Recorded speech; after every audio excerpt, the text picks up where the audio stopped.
大家好，欢迎来到戒槟榔戒烟戒酒课堂，我是主持人张一，这里有最专业的戒槟榔戒烟戒酒知识，健康又实用。咳嗽是肺癌较早出现且比较明显的症状之一，但咳嗽还是一种常见的呼吸道疾病，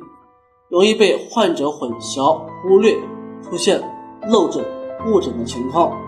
但其实咳嗽虽常见，但由肺癌导致的咳嗽仔细分辨还是可以区分与普通咳嗽的不同。区分肺癌咳嗽与普通咳嗽从哪几点能看出来呢？一、持续的阵发性刺激性干咳，痰量少，但是总感觉咳不干净，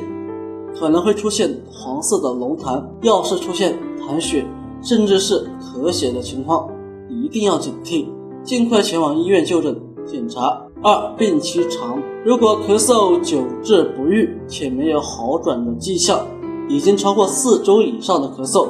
一定要引起重视。三、原有咳嗽性质发生变化，如果发现咳嗽与以往不同且带有明显的不适，例如在咳嗽时出现胸痛的情况，一定要有所警惕，及时就诊检查，避免耽误病情的诊治。四、不明原因的咳嗽，如果咳嗽不是由于感冒引起，在治疗的过程中也排除了其他疾病，像肺炎、咽喉炎症等等，这个时候不要漏掉肺癌风险的可能，最好做下相关检查，尤其是肺癌的高危人群。